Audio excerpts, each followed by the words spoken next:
Before Diana was a bride, before Camilla became a public battle, before millions of people around the world started choosing sides at their breakfast tables, there was another woman who saw the entire problem in one hard, humiliating evening and refused to play along. Her name was Anna Wallace, and what made her unusual was not that she dated Prince Charles. Plenty of women had done that, or tried to, or been rumoured to. What made Anna different was that she understood, faster than most, that Charles did not merely come with a title, a future, and a family. He came with Camilla still standing much too close. That was the real trouble with Charles in those years. On paper, he looked like the grand prize of his generation, the Prince of Wales, heir to the throne, wealthy, famous, cultivated, dutiful, and still unmarried, well past the point where half the country had begun treating his bachelorhood like a national concern. In person, he could be thoughtful, charming, serious, funny in a dry, sideways way, and strangely vulnerable. He also had the habits of a man raised to be obeyed and the emotional uncertainty of someone who had spent much of his life being observed instead of understood. That is a difficult mixture in any boyfriend. In a future king, it becomes a national headache with cufflinks. By the late 1970s, Charles was no longer a young prince with endless time. He was in his early 30s, and in royal terms that was edging from eligible into overdue. Courtiers worried. Society hostesses watched. Newspaper editors circled like gulls over a picnic. The women around him were not just women. They were treated as possibilities, candidates, whispers, near misses, and brief sensations. Every weekend in the country, every dance, every shooting party, every polo match came with the faint, oppressive suggestion that perhaps this would be the one. The monarchy, for all its gold braid and solemn language, can become astonishingly anxious when one man refuses to choose a wife on schedule. The problem was that Charles had already met the woman who made most other women feel like substitutes. He had met Camilla years earlier, in the early 1970s, and for him she had never really stopped mattering. She was easy to talk to, easy to laugh with, and not remotely impressed by the fact that he was the heir to the throne. That alone would have made her dangerous. Charles had spent his life around people who measured their words around him, or projected things onto him that had nothing to do with the actual man. Camilla did not seem to do that. She met him as himself, which to a prince can feel rarer than love. But royal life has always had a gift for ruining what looks simple. Camilla did not become his wife in those early years. Timing failed them, expectation failed them, and Charles himself failed to act with the kind of directness that might have changed everything. While he drifted between duty and hesitation, Camilla married Andrew Parker Bowles. She became a married woman, established in the same social world, still nearby, still familiar, still very much alive in Charles's thoughts. She did not vanish into a respectable corner where past romances go to die. She remained part of the landscape. That was precisely the problem. This left Charles in a peculiarly royal form of emotional disarray. He was expected to marry. He needed a bride who could satisfy family, institution, press, and public. She had to be suitable, steady, and capable of surviving a life in which privacy was a rare and rather suspicious luxury. Yet the woman who truly settled his nerves was someone he had not married, and by then could not simply claim. So he carried on. He dated, he considered, he hesitated. The women changed. The central complication did not. Some of the women around him were glamorous, some were aristocratic, some were briefly serious. There were old names, good names, names from the right houses, daughters who had known from childhood how to handle horses, house parties, and the silent scrutiny that floats through grand rooms like perfume. Charles had courtships, rumours, and almosts. None solved the basic issue. He wanted the ease he had with Camilla, but he needed a wife who fit a different set of demands. It was the sort of contradiction that creates many memorable lunches and very bad marriages. Then Anna Wallace entered the story. Anna was not one of those timid young women who flutter into royal gossip because they happen to be seated 3 chairs away from a prince at supper. She came from the same broad country set that Charles knew well. She was the daughter of Hamish Wallace, a wealthy Scottish landowner, and she belonged to that robust world of estates, riding, hunting, and social confidence, where people could be blunt without calling it vulgar, because they had enough acres to get away with it. She was beautiful in a bold, healthy way rather than a fragile one. More importantly, she was strong-minded. Society nicknamed her Whiplash Wallace, which was not a title one earned by fainting gracefully into cushions. It was a fitting nickname. Anna had a reputation for spirit, for nerve, for being an excellent horsewoman, and a woman not easily managed. Charles liked the country life, the rituals of the sporting world, the people who could ride well, shoot straight, and survive a weekend in wet fields without turning into a poem about suffering. Anna fit that life perfectly. She was not decorative trim for a royal tableau. She could keep up. In Charles's world, that mattered. There was another reason Anna appealed to him. She knew the rules of his set without seeming cowed by them. That can be hard for outsiders to understand. Royal circles in those years were not simply glamorous. They were coded. Every invitation carried rank. Every guest list contained subtext. People were not always saying what they meant, but they were generally meaning it very hard. A woman who could move through that world without either melting or overplaying her hand had a genuine advantage. Anna had that advantage. For Charles, that must have felt promising. Here, at last, was a woman who made social sense, who came from the right kind of world, who shared the pursuits he loved, and who did not need a map and lantern to find her way through country house society. She was not a teenage dream or a brief flirtation. She looked like someone who could plausibly stand beside him and not disappear. Had Charles been a simpler man, or a freer man, or merely a man who knew how to close one chapter before beginning another, that might have mattered a great deal. Instead, he remained himself. Charles in these years could be ardent, but he could also be evasive where it counted. He wanted reassurance, he wanted warmth, he wanted admiration without pressure, closeness without challenge, and emotional certainty without always providing it in return. He had been raised in a family where duty was spoken fluently, but personal feeling was often handled like a fragile ornament that nobody quite trusted. He could be deeply sensitive and still manage to wound people by drifting toward what comforted him in the moment. He was not a villain in a black cape. He was more maddening than that. He was a man capable of sincere feeling and poor conduct at the exact same time. Anna, unlike some others, was not likely to romanticize that contradiction. Their relationship unfolded in the late 1970s and into 1980, when pressure on Charles was mounting sharply. People around him were increasingly conscious that he needed to settle down. The more years passed, the more each romance came to carry extra weight. Anna was not just another attractive woman at a country house weekend. She was viewed as a serious possibility. She had breeding, background, confidence, and a personality vigorous enough to meet his own. The match made sense from the outside, which in royal matters is often enough to make everybody prematurely optimistic. But Charles was attempting something impossible, or at least foolish. He was trying to build a present while leaving the past propped comfortably in the corner.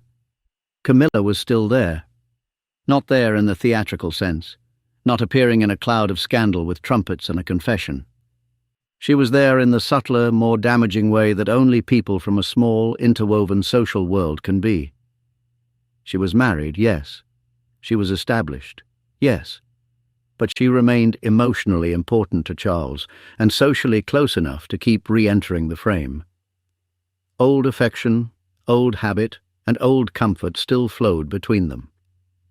In many aristocratic circles, people carry on as if history can be politely seated at the edge of the room and asked not to spill anything. Usually history spills everything. Anna would have understood the social world well enough to know that people had pasts and that old romances did not vanish by magic. She was not childish. She was not likely expecting a prince in his 30s to arrive untouched by emotional complexity and wearing a halo. What she would not tolerate was public disrespect. In her world, as in most worlds, there is a vast difference between understanding that someone had a previous attachment and being made to stand by while that attachment takes over the evening. That, in the end, was the issue. The most famous account of their rupture places it during the celebration surrounding the Queen Mother's 80th birthday in the summer of 1980. Other retellings speak of a polo ball and describe 2 successive evenings in which Charles behaved much the same way. The exact ballroom matters less than the shape of the insult. Charles brought Anna into a glittering royal setting and then spent much of his attention on Camilla. He danced with Camilla. He hovered with Camilla. He behaved, in essence, like a man whose heart had wandered away from his own date and found its favourite old address. In some circles, a woman is expected to smile through this sort of thing. In royal circles, she is expected to do it with posture. Anna Wallace was not interested. Imagine the scene properly, because these stories are often flattened into gossip and made smaller than they were. This was not a sulk over a missed dance at some forgettable party with weak champagne and a pianist no one liked. This was a public social occasion in the highest royal world, the sort of event where everybody noticed everything and remembered it later. For Anna, humiliation would not have been private. It would have unfolded under chandeliers, among people who understood perfectly what they were seeing, even if they would never discuss it directly before pudding. Charles may have thought he could manage it. Men often do. He may have believed that because Camilla was familiar and the evening was fluid and everybody belonged to the same set, no lasting harm would be done. Or he may simply have followed instinct, drifting toward the person who made him feel most at ease, forgetting that ease for him meant humiliation for the woman he had brought. Whatever his reasoning, the result was unmistakable. Anna had had enough. Accounts of her departure have become part of royal folklore because they are so clean, so brisk, and so devastating. She is said to have told Charles in words close to these that no one treated her like that, not even him. Another version has her saying she had never been so badly treated in her life. However exactly the sentence landed, the spirit of it was crystalline. She would not be sidelined while Camilla hovered nearby, and Charles behaved as though the world ought to accept it. That refusal tells you almost everything worth knowing about Anna Wallace. She was not simply jealous. Jealousy is too flimsy a word for what happened. She was offended by the arrangement itself. She saw that if she stayed, the price would be permanent accommodation. She would have to make peace with Camilla's presence, excuse Charles's conduct, and accept the role of the current woman in a story whose emotional center lay elsewhere. Anna declined the role. It was a rare moment of clarity in a royal world that often survives on fog. Charles was not used to women setting terms in quite that way. Many people deferred to him because he was who he was. Others hoped, waited, or adjusted themselves around his uncertainty. Anna did not. She drew the line and left him on the wrong side of it. There was something almost brutally healthy about her response. She did not attempt to negotiate with a humiliation that had already announced itself. She did not stay and explain her worth like a candidate for office. She simply recognized the insult and removed herself. That would have stung Charles more than he perhaps expected. By then, he was not only lonely and under pressure, but still carrying the grief and dislocation that had deepened after the murder of Lord Mountbatten in 1979. Mountbatten had been a mentor, an advisor, a figure whose influence over Charles was immense. In the wake of that loss, Charles was emotionally exposed in ways that mattered. He was vulnerable, searching and increasingly susceptible to anyone who offered either comfort or certainty. Anna might have become a stabilizing figure, but only if Charles could behave as though he meant it. He did not. And so her exit mattered far beyond one broken romance. Anna Wallace became the woman who identified the central fault line before the wider world was paying close attention. She understood that Camilla was not merely a memory, she was an active presence in Charles's emotional life. Until that changed, any other woman risked becoming scenery with a title problem. There is a reason Anna remained so striking in recollection, even though she did not become a princess and did not stay on the stage for years. She was the one who said no before history became louder. She was the one who refused to be trained into tolerance. In a story packed with deference, delay, and unhappy compromise, Her decision has the force of cold water. She was not there to heal Charles while he kept his old devotion alive. She was not there to stand smiling while another woman occupied the emotional center of the room. She was not there to be grateful for the insult simply because it came wrapped in royalty. Once Anna was gone, the space around Charles did not become calmer. It became more dangerous. The pressure to marry did not ease. His longing for emotional reassurance did not disappear. Camilla did not vanish. The problem remained exactly where Anna had found it. Only now there was one less strong-minded woman willing to confront it head-on. Soon enough another figure would move closer into view, younger, softer, far less equipped to understand what Anna had recognized at once. But before that happened, there stood this sharp, revealing episode in the summer of 1980. A prince old enough to know better, a woman unwilling to be managed, and the hovering presence of Camilla Parker Bowles turning a courtship into a warning. Anna Wallace did not fail some royal audition. She passed a private test of self-respect and left the prince behind. In the years that followed, millions would examine Charles's choices, Camilla's place in his life, and the damage done when a man asks one woman to endure the shadow of another. Anna had already given her verdict. She delivered it briskly, under bright lights, and with no interest at all in being part of a compromise that suited everyone except her. With Anna gone, the palace problem did not disappear. It merely changed costume. Charles was still unmarried, still under pressure, and still carrying the kind of emotional confusion that makes a man look most persuasive when he is least reliable. The great houses and drawing rooms of his world kept offering candidates as if a wife might be found the way one finds a decent labradood, by asking around the right counties and hoping for a good temperament. But by now the stakes felt higher.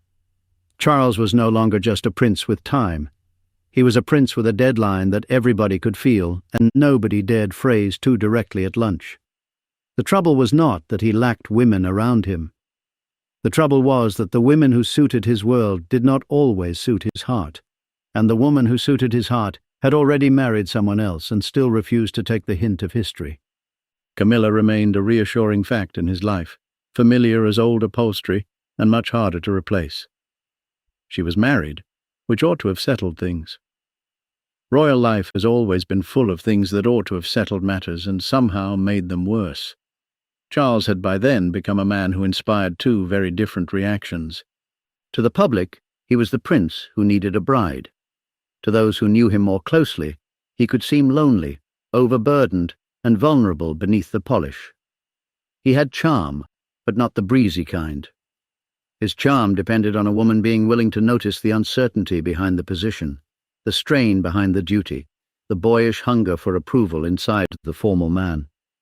Some women found that moving, others found it exhausting. Both reactions were fair. The shadow over all of this was still Lord Mountbatten's death in 1979. His murder had struck Charles with real force. Mountbatten was not simply an elderly relative offering opinions over tea.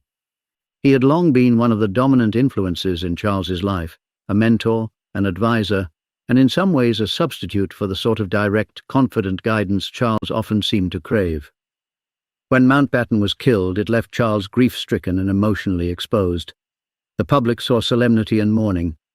The people around him saw a man who looked older in some moments and younger in others, as if loss had stripped him down to the more uncertain parts of himself. That mattered because grief often changes what feels attractive. It makes comfort look like destiny. It makes gentleness seem like salvation. It can persuade a man that the person who soothes him best must also be the person he ought to marry, which is a lovely theory until the marriage begins, and soothing turns out to be only one small part of the required machinery. Into this atmosphere stepped Diana Spencer. Not all at once. Not with fanfare. Not yet. She had been around the edges before because royal and aristocratic society was forever folding in on itself like an expensive napkin. Charles had first met her years earlier when he had been seeing her older sister, Sarah Spencer. At that point, Diana was little more than a girl at the edge of the frame, cheerful, shy in some settings, bright in others, and not anyone's notion of an immediate future princess. She was much younger than Charles. That fact would later loom over everything.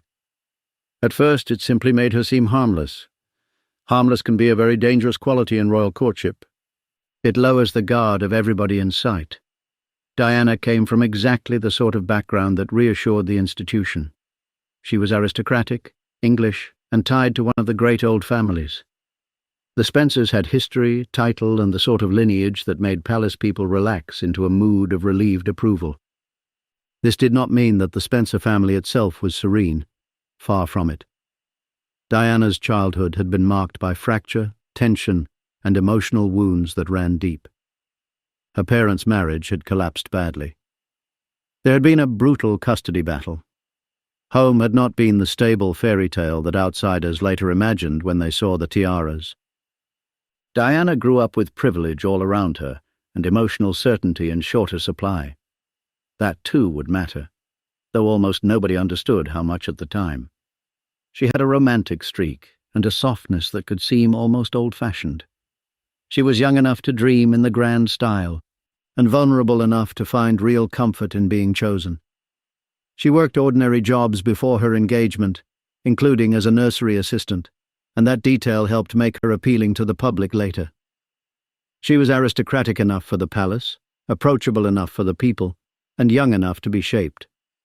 From an institutional point of view, this began to look less like a woman and more like a solution.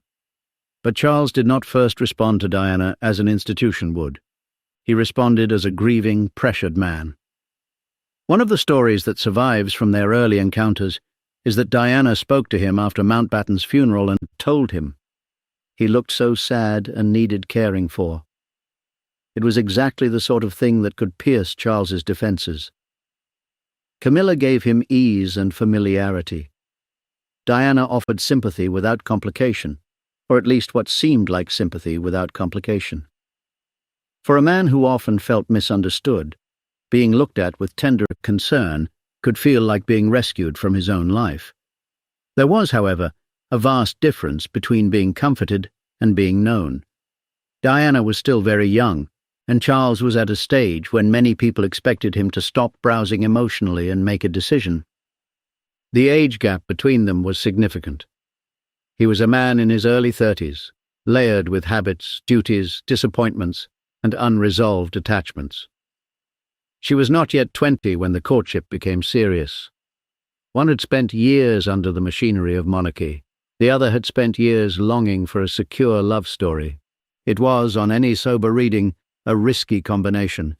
But sober reading is rarely the first skill deployed when a royal bachelor appears finally willing to settle down. The summer of 1980 became crucial. Charles and Diana were seen together in ways that invited fresh speculation. She joined him at polo matches and country weekends. She was noticed. Very noticed. What the public saw was a pretty young aristocrat with modest manners and excellent symbolic timing.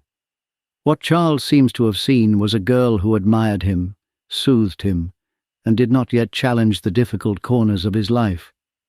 What the palace saw was much more practical. Here was someone appropriate. There is a specific sort of relief that descends on royal households when a romance appears to make administrative sense. One can almost hear the silver breathing easier. By comparison, Anna Wallace had presented a much harder prospect. Anna was strong-willed, socially seasoned, and not likely to bend herself into grateful silence when slighted. Diana, in those early days, seemed gentle, fresh, and less entangled with the emotional politics Charles had already been mishandling. She did not arrive with the same confidence as Anna. She arrived with appeal of a different kind, and to Charles that may have felt safer. He did not need to impress Diana in the same way. He needed only to receive what she offered, which was attention, tenderness, and a kind of innocent admiration. The danger, of course, was that innocence is often no match for a man with unfinished business. Camilla never stopped being that unfinished business. This is the central fact of the entire story, and it was already firmly in place before Diana entered it. Charles did not put Camilla behind him and then begin a new chapter with Diana. He carried Camilla forward into the new chapter, like a private clause no one had properly read. That was the pattern Anna Wallace had already rejected. Diana, because of youth, feeling, and circumstance, would not see it with the same cold clarity at first. Charles's circle was by then a peculiar mixture of encouragement and avoidance. People wanted him married. They wanted the matter solved. But solving it required a sort of honesty that royal systems are not famous for encouraging. It would have required asking whether he loved someone else too, deeply, to marry cleanly. It would have required asking whether a much younger woman being charmed into the role of princess was actually being protected. It would have required saying that a wedding is not a cure for emotional indecision. None of those are questions institutions enjoy, particularly institutions that prefer their feelings ironed flat before public appearances. So the courtship gathered pace.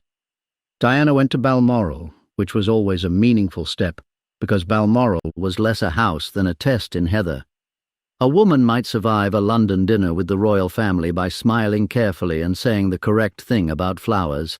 Balmoral asked for more. It demanded stamina, adaptability, and an ability to navigate a family that could be warm in flashes and baffling in sequence. Diana did well enough there to encourage hope. She seemed to fit. The royal family, according to many accounts, were pleased. Prince Philip, the Queen, and others had reason to think that Charles had finally found a suitable bride. Suitable is one of those words that has done astonishing damage in royal history while always sounding so harmless. Diana's own feelings were moving quickly. She was inexperienced, romantic, and suddenly in the orbit of the most famous unmarried man in the country. The attention must have been disorienting. So too was Charles's style of courtship, which could be attentive in one moment and distant in another.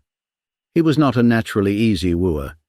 He could be thoughtful, then oddly formal, then full of sudden warmth, then unavailable behind duty or mood. To a seasoned woman, this might have read as emotional weather.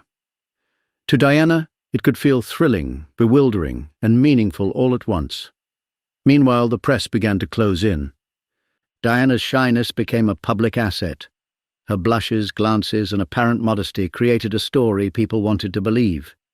She looked like a fairy tale, and better still for newspaper editors, a fairy tale with a very clear cast. Charles was the waiting prince. Diana was the young lady from the old family. The nation could practically hear wedding bells warming up in the corridor. The palace did little to cool this down. It was useful. A young, photogenic, aristocratic future princess could steady the monarchy's image, refresh its emotional appeal, and relieve the endless muttering about Charles's prolonged bachelorhood. There is no need to imagine a single dark room full of people rubbing their hands. Royal systems often work more quietly than that. They move through preference, pressure, assumption, and the general belief that if a thing looks convenient enough, perhaps it is also wise. Charles, for his part, seemed carried forward by a mix of feeling, expectation, and fatigue. He was fond of Diana. He was touched by her. He enjoyed being admired by her.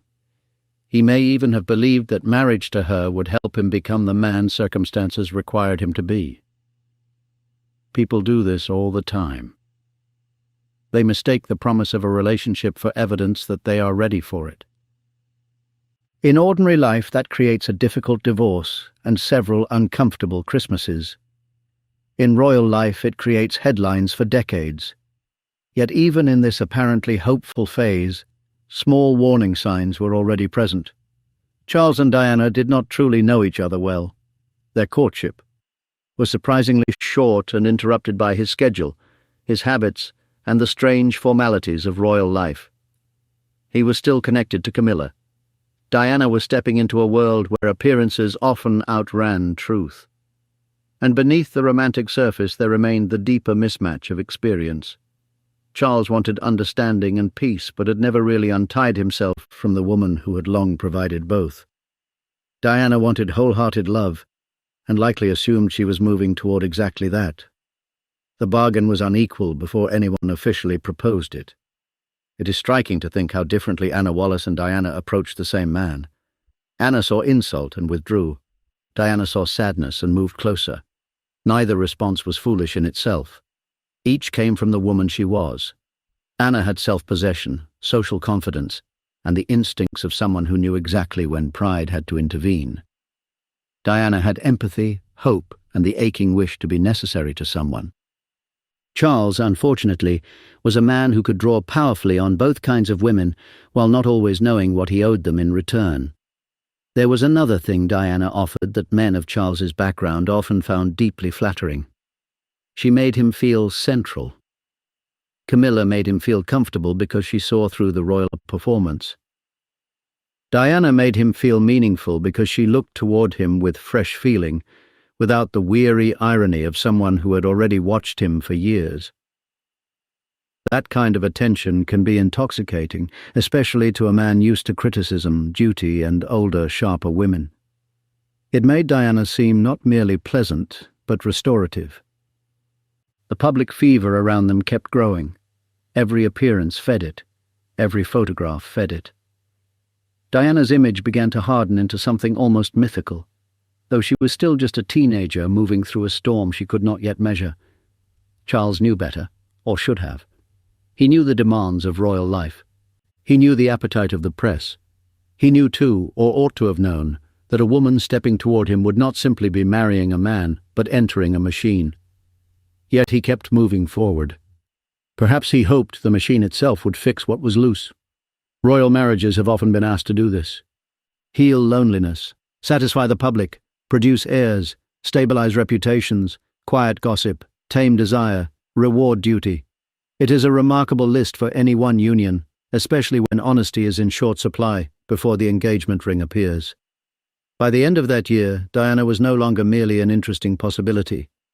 She was becoming the answer most people wanted. The soft-spoken young woman in modest sweaters and shy smiles began to occupy the space Anna Wallace had vacated, but with far greater symbolic force. Anna had been a plausible match. Diana was rapidly becoming a national narrative. Charles was not simply courting again. He was drifting toward the woman who might finally allow everyone, from family to public to palace, to stop worrying about his future. Only one problem sat underneath the whole arrangement, still unresolved and still fatal if ignored. Camilla had not stopped mattering. That was the fact Anna Wallace had refused to overlook. That was the fact Diana would soon have to live with. And Charles, who wanted tenderness, admiration, and peace, continued as though a man might marry one woman while keeping another at the emotional center of his life, and somehow avoid catastrophe. It was not yet catastrophe. It still looked, from a distance, like romance finally taking proper shape, but the shape was deceptive. The foundation was already cracked. Soon the world would start cheering. Soon photographers would hunt Diana with a zeal that turned her into both dream and quarry. Soon Charles would be pushed from indecision into commitment. But at this stage, the story still belonged to quieter things. Grief mistaken for readiness, sympathy mistaken for destiny, and a prince moving toward the most important marriage of his life without truly leaving behind the woman who had taught him what ease felt like. That was how the next chapter opened. Not with certainty, but with momentum. Not with truth, but with hope, pressure, and a deep collective willingness to confuse one for the other. And then the machinery did what the machinery always does when it senses a useful romance. It accelerated. By the beginning of 1981, Charles and Diana had not built the sort of deep, ordinary knowledge that makes a marriage sturdy. They had built something else: momentum, atmosphere, and the growing conviction among everyone around them that this ought to work, and therefore somehow would. In royal life, that can be enough to carry people right up to the church door. It is not always enough to carry them out again. Charles proposed at Windsor in February of 1981. Diana was 19. He was 32.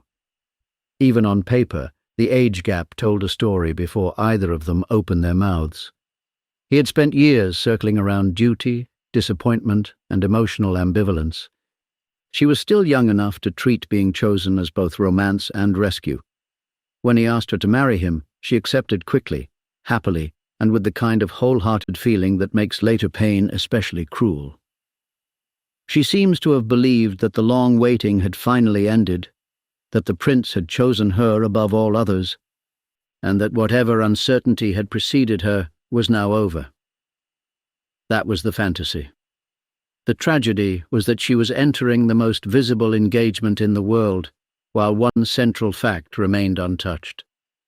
Camilla was still in place.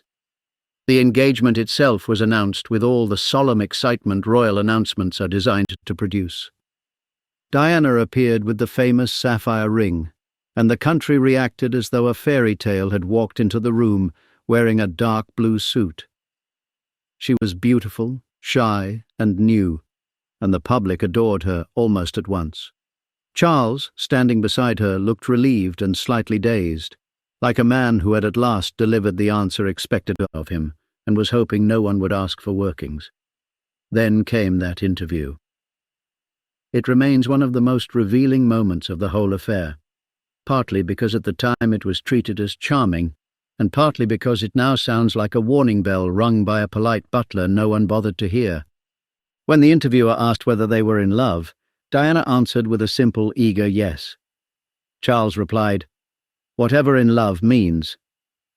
It was the sort of remark that can sound thoughtful if one is in a generous mood and catastrophic if one is in a realistic one.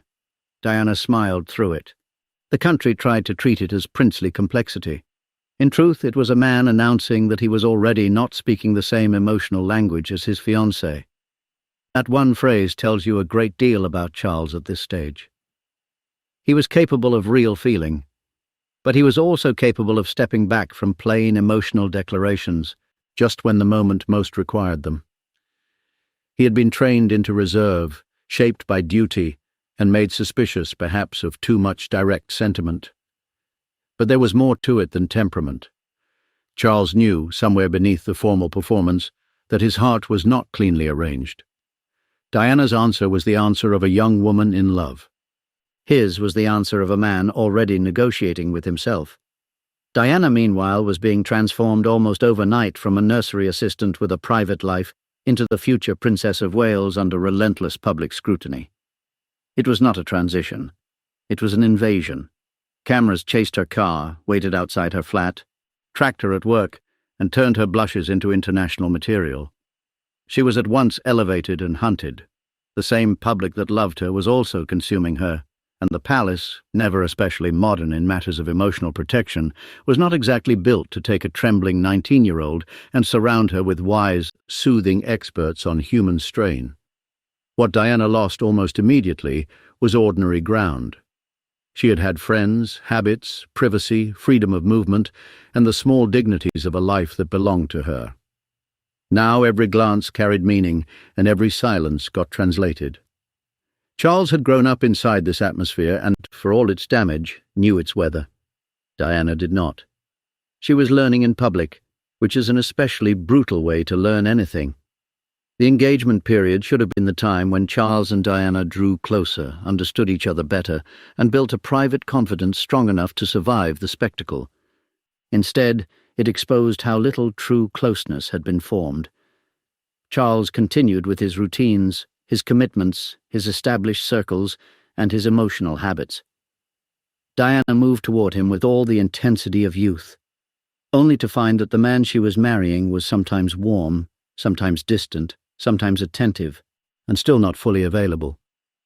The imbalance would have been difficult in any marriage. Under a microscope, it became merciless. And then there was Camilla, still not gone, still not properly addressed, still floating through the edges of Diana's new life like a perfume she had not chosen and could not quite escape. One of the most famous episodes from the engagement period concerns a bracelet. Charles had a piece of jewelry made for Camilla with the initials G and F, said to stand for Gladys and Fred, private nicknames they used for each other. There are a number of small royal stories that might have faded with time. This one survives because it is so revealing. Diana discovered the bracelet before the wedding and was deeply upset. Of course she was. She was a young fiancée already nervous, already entering a role too large for her years, and now confronted with physical evidence that the woman in the background was not merely background at all. This was not just about jealousy, it was about hierarchy. Gifts tell the truth that manners try to hide. A bracelet made for Camilla on the eve of marriage said that Charles still needed that private channel, that old attachment, that intimate recognition. It said that Diana was becoming the public bride, while Camilla remained the keeper of something older and harder to dislodge. Anna Wallace had spotted the same underlying insult much earlier and walked away. Diana, already engaged and already under national pressure, could not simply slam the door and leave the prince standing in his own confusion. There were lunches and meetings that only deepened Diana's discomfort. Camilla, older and far more experienced in this sort of social maneuvering, could appear friendly while remaining impossible to ignore. Diana later believed that Camilla wanted to know details of her relationship with Charles, even details as specific as whether Diana intended to continue country pursuits after marriage. That kind of questioning may sound harmless to outsiders. In this world, it had edge. Country weekends, hunting, the rhythms of rural aristocratic life, these were not little hobbies. They were routes of access, signs of compatibility, and pieces of the social map on which Charles felt most himself. Camilla knew that map intimately. Diana, new to the route and much younger, was trying to understand a world in which another woman already knew all the shortcuts. Charles, maddeningly, seems not to have grasped how unbearable this was becoming. Or perhaps he grasped it and hoped it would settle itself. That was one of his most consistent weaknesses. He often behaved as though conflicting emotional loyalties might remain politely arranged if everyone involved was reasonable enough. But human beings are not flower arrangements, and women asked to endure humiliation do not always improve with watering. Diana was not blind, young yes, inexperienced yes, romantic to a dangerous degree certainly, but not blind. As the wedding approached, she was beginning to understand that Camilla was not a ghost from Charles's past. She was part of his emotional present. That realization frightened her, and it should have frightened him more than it did. A marriage about to be watched by hundreds of millions was being built atop a truth that no one wanted to state plainly in the drawing room. The palace response to Diana's unease was not exactly modern. There was little instinct, at least publicly, for saying, "Stop, slow down. This young woman is distressed. This man is conflicted. This engagement is too fragile to be carried forward by pageantry alone." Instead, the institution behaved as institutions often do when things are awkward and expensive. It continued. There were preparations, fittings, schedules, protocols, arrangements. Nothing steadies official nerves like paperwork. Diana's own nerves, unfortunately, were not soothed by paperwork. She lost weight during the engagement. She felt isolated. Charles was not consistently at her side. She was being groomed for a role in a family that had not necessarily learned how to nurture the vulnerable. And she was doing it while trying to ignore the fact that the woman who troubled her most was still woven through her future husband's life. The pressure would have taxed a seasoned woman in her 30s. For Diana, not yet 20, it was almost impossible. There were also the gifts of history pressing in around her. The royal family had seen difficult marriages before, but the old lesson in those circles was often endurance, not emotional literacy. If a thing looked proper, if the church was booked, if the public was delighted, if the line of succession would be served, then feelings could be expected to catch up eventually, or at least stop making such a nuisance of themselves. This was less a philosophy than a survival habit. It had worked, or half-worked, for generations in a world where appearances did a great deal of heavy lifting. Diana was not built for half-working. Nor, for that matter, was Charles. As the wedding drew nearer, the imbalance between public fantasy and private strain became almost absurd. The world saw romance. Diana was already sensing danger. Charles was proceeding with the solemn air of a man who believes duty may yet produce the feelings required. Camilla remained just off-center, which is sometimes the most powerful position in any drama. Center stage draws scrutiny. The edge of the scene allows influence. If Anna Wallace had been the woman who refused to tolerate Camilla hovering nearby, Diana was the woman being asked to tolerate it under vastly heavier circumstances.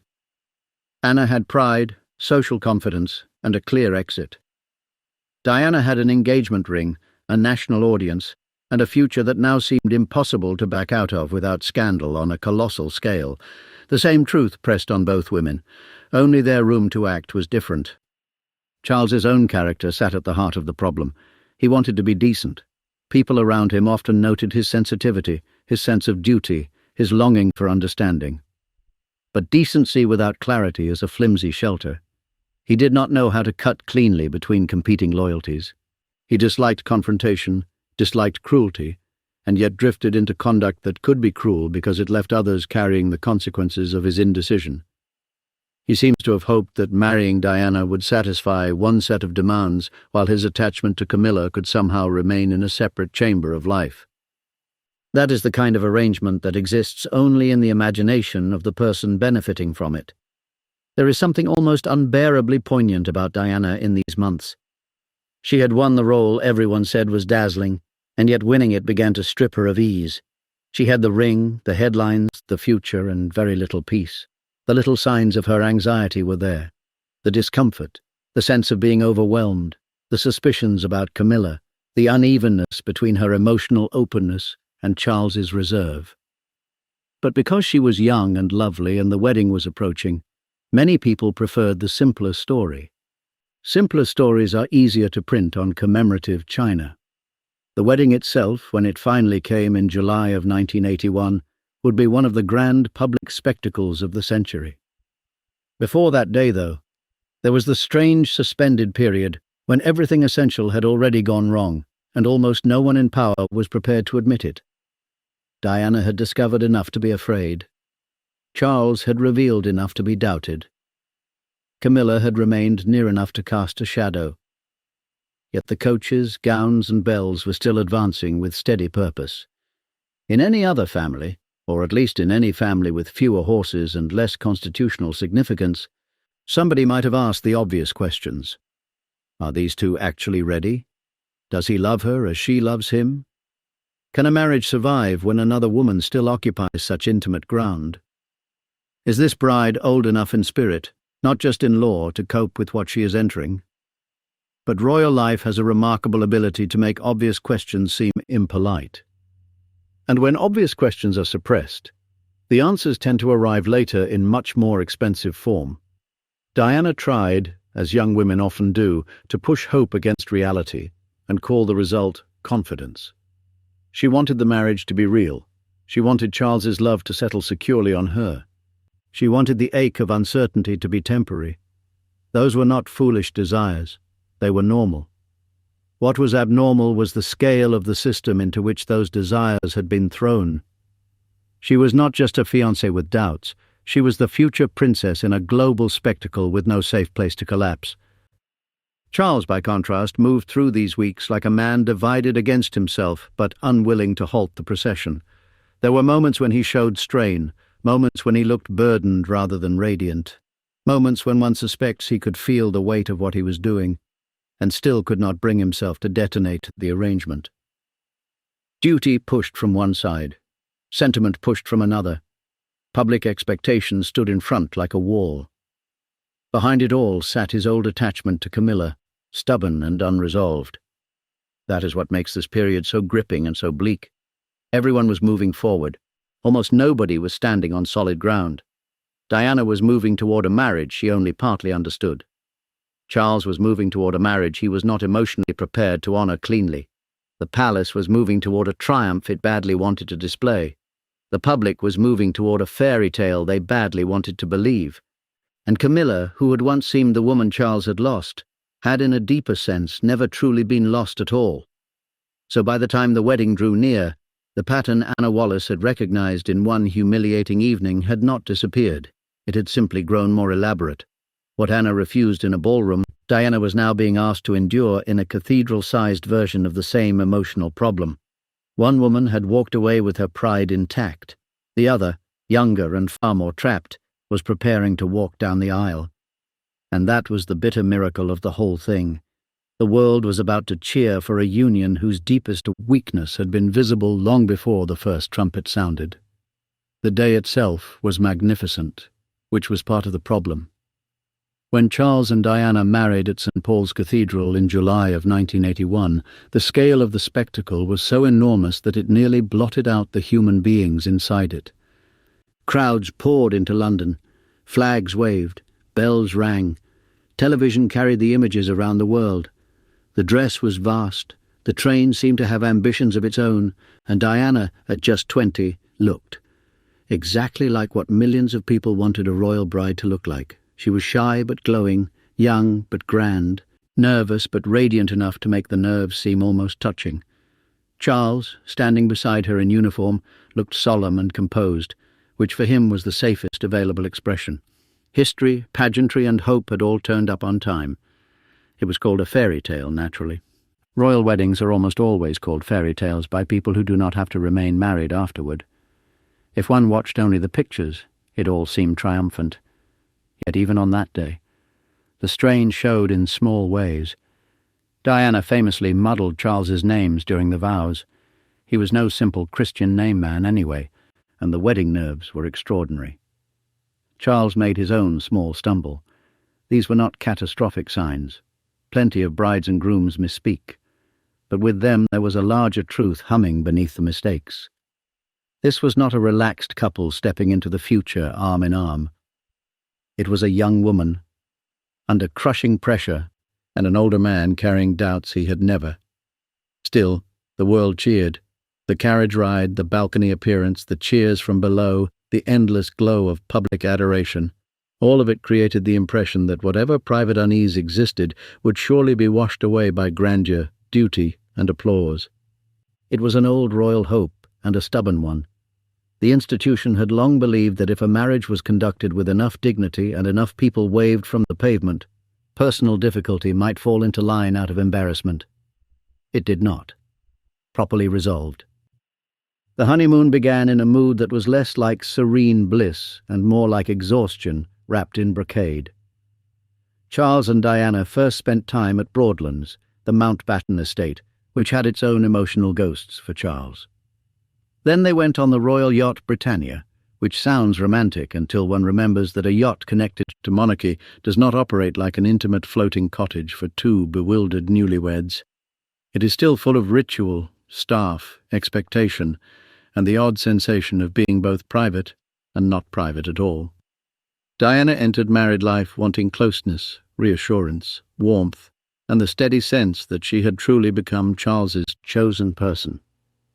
Charles entered married life with established habits, established tastes, established routines, and established emotional loyalties that marriage had not magically rearranged.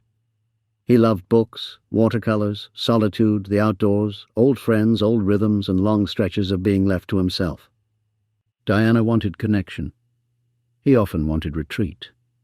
These are not impossible differences in an ordinary marriage, but they are dangerous ones when the marriage begins under strain and includes a third person whose emotional importance has never been honestly retired. One of the saddest details about their honeymoon is how quickly Diana discovered that marriage had not cured the insecurity she was carrying. Charles brought books, lots of them, and sometimes preferred reading or painting to the intense togetherness Diana longed for. This by itself need not have been cruel. Many people honeymoon differently, and not every husband is, built for an endless moonlit duet. But Diana was not reading these moments as harmless quirks. She was reading them through fear. Every withdrawal felt like evidence. Every distance felt personal. She had married the Prince of Wales, and was already beginning to sense that she had not gained secure possession of his heart. Then there were the cufflinks. Diana noticed Charles wearing cufflinks linked to Camilla, a small detail and a devastating one. Small details are often devastating in marriages because they cannot be waved away as public misunderstanding or newspaper invention. They are personal, material, immediate. A bracelet before the wedding had already unsettled her. Now even on honeymoon there were reminders that Camilla had not been shut out of the emotional space between husband and wife. Diana later described herself as deeply distressed by these signs, and it is not hard to see why. A bride can survive a great many things more easily than the feeling that she is sharing her own marriage with another woman's memory and influence. Charles probably did not view these signs in the same dramatic light at first. That was one of the deepest mismatches between them. Diana experienced symbols with the full force of emotion. Charles often treated them as compartmentalized facts, little private continuities he could preserve without necessarily believing they overturned the larger structure.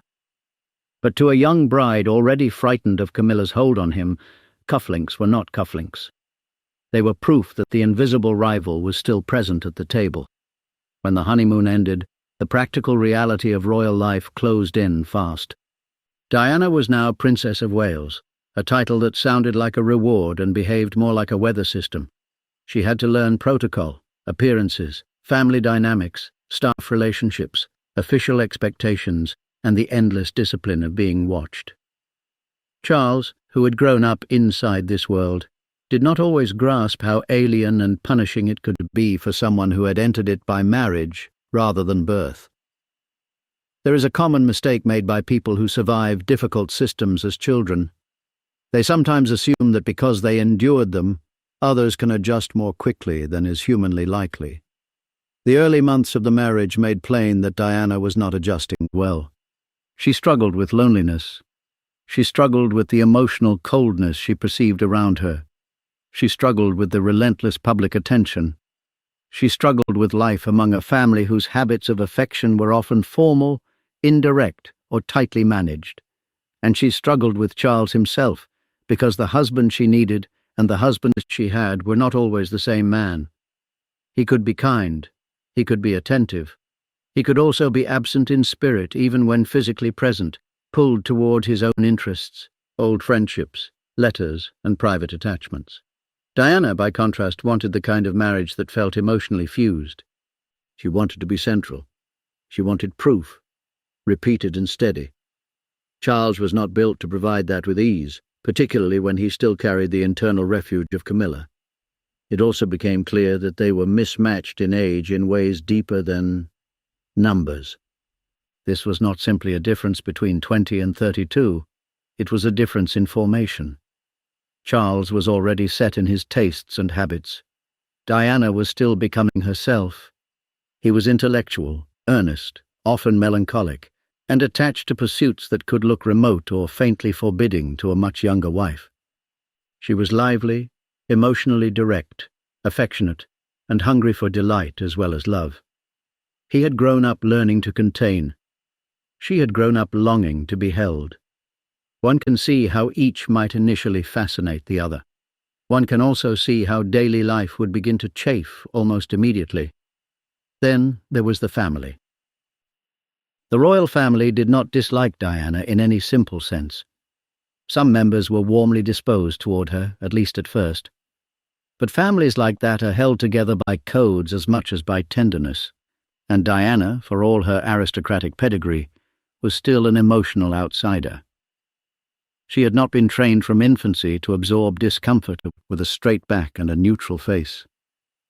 She felt things openly, took slights deeply, and needed reassurance in a world that often respected composure more than confession. That alone would have made her difficult to place. Add to that her youth, her rising popularity, her beauty, and her growing unhappiness, and the household began to face a figure it had not quite expected. What startled many people was how quickly Diana became the star. Crowds adored Charles in the formal, respectful way reserved for heirs. Crowds adored Diana in the warmer, more emotional way that creates devotion. She had a natural ease with the public that did not depend on rank alone. She looked at people as though she could actually see them. She smiled with feeling. She could be shy, yes, but the shyness itself became part of the charm. In photographs and public appearances, she often seemed luminous. This should have strengthened the marriage. Instead, it introduced a new strain. Charles did not enjoy being overshadowed. That is not to say he was incapable of pride in his wife. He could appreciate her appeal. He could see her effect. But Charles had spent his whole life preparing to be the central figure in the institution's future. Then suddenly his wife, barely out of her teens, was attracting a tidal wave of attention simply by entering a room and seeming alive in it. It is not easy for a man raised as heir to discover that the public is looking past him to someone else. For a husband already uneasy and emotionally divided, it could produce resentment in places where generosity was needed. This became plain during their first major overseas tour, especially the visit to Australia and New Zealand in 1983, but the ingredients were visible earlier. Diana connected in a way that was immediate and emotional. Charles admired structure, duty, seriousness, and the long, patient work of royal purpose. Diana, often without trying, simply captured people. He had spent years being trained for kingship. She walked into marriage and stole the light. It was not a crime, but in royal life it can feel suspiciously close to one. Before that tour, though, the marriage had already developed dangerous habits. Diana's insecurity intensified. Charles's frustration deepened. Their efforts to understand each other often broke down into mutual injury. He could find her. Immaturity trying, her emotional storms baffling, her neediness overwhelming. She could find him cold, unavailable, and still too attached to the woman who ought by now to have been firmly in the past. Both of them were partly right. Neither of them had the tools, or perhaps the environment, to handle the truth without making it worse. The most painful part is that Diana had entered the marriage hoping to heal her own wounds through love, while Charles had entered it hoping to solve a constitutional and personal problem without fully surrendering what had long comforted him. Those are not compatible missions. She wanted all. He offered much, perhaps, but not all. In the gap between those two things, bitterness began to grow. Diana's struggles with bulimia also became part of this early married period. She later spoke openly about how the eating disorder began around the time of the engagement and worsened under the strains of marriage. It was one of the few areas where emotional distress showed itself physically in a way that could not be dismissed as mood. In a palace environment not known for sophisticated emotional handling, this was not always understood with the seriousness and compassion it required. Diana felt trapped, judged, and unseen. Bulimia became both symptom and language, a way the body expressed what the household had no graceful method for hearing.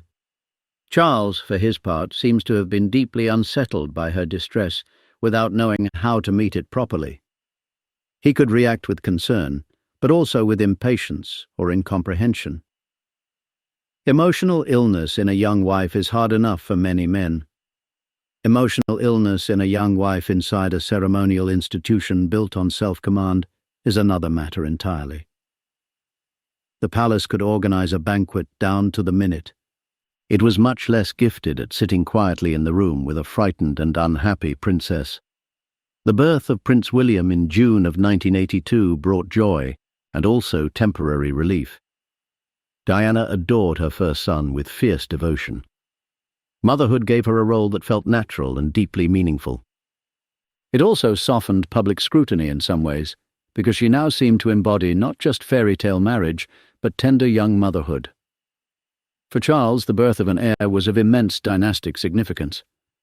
One does not have to be sentimental to understand how much the arrival of William mattered to the institution. The line was secured. The future was visibly continued. On the surface, this should have steadied everything. In reality, children can soothe a marriage for a time without curing its central wound.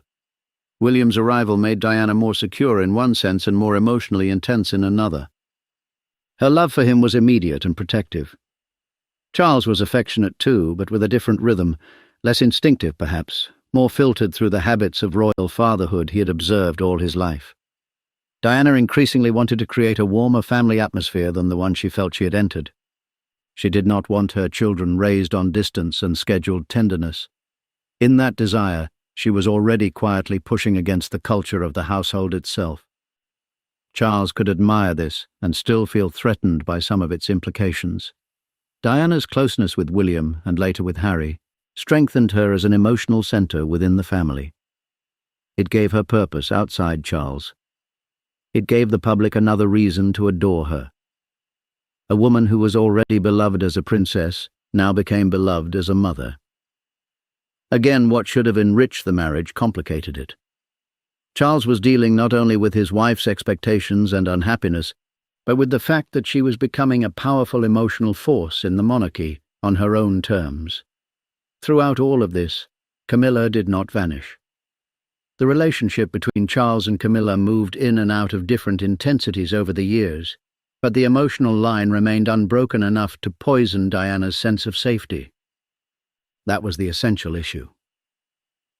A marriage can survive many kinds of awkwardness, even deep incompatibility, if both people know that the central loyalty is real. Diana never felt that security. She often felt she was competing with a bond older than she was, steadier than she was, and in some ways more honest than the one established by wedding vows. There were moments, even in these early years, when Charles and Diana genuinely tried. It would be too simple and too false to paint the marriage as joyless from the first hour. There was attraction at moments, laughter at moments, tenderness at moments, and periods when shared duty or family life brought some closeness.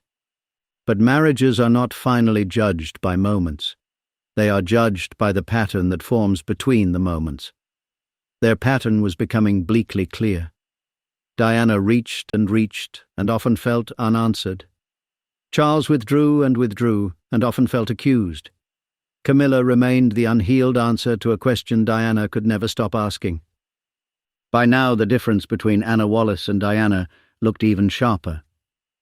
Anna had met Charles as an adult woman from his own social world and refused to accept the humiliation of Camilla's hovering presence. Diana had married him young, hopeful, and under enormous pressure, only to discover that the same presence had not vanished with marriage. Anna had left before the trap closed. Diana was living inside it. The emotional fact at the center had not changed. Only the cost of confronting it had grown. And yet the outside world saw something very different. It saw the Prince and Princess of Wales. It saw glamour, youth, beauty, and continuation. It saw a child, later children, public tours, state occasions, photographs of family life, and the outward form of royal success. This is the odd genius of monarchy. It can turn private misery into public symbolism with astonishing efficiency. The people waving from behind barriers were not foolish. They were responding to something real in Diana, something moving and generous and alive. But they were also seeing a polished version of events that hid the worst truths, until those truths became impossible to hide. The great sadness is that by the time William was born, the marriage had already begun to harden along its fault lines. Diana felt the injury of Camilla's continuing importance, the coldness of palace life, the instability of her own emotions, and the sting of discovering that public adoration could not warm a private room. Charles felt misunderstood, crowded by her distress, outshone by her charisma, and still attached to the woman who had long offered him ease.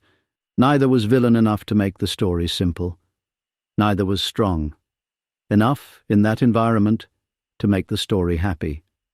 And so the marriage moved forward into parenthood, public triumph and private strain, carrying within it the very condition Anna Wallace had rejected before the church bells ever rang. The public wife had arrived. The old love had not departed.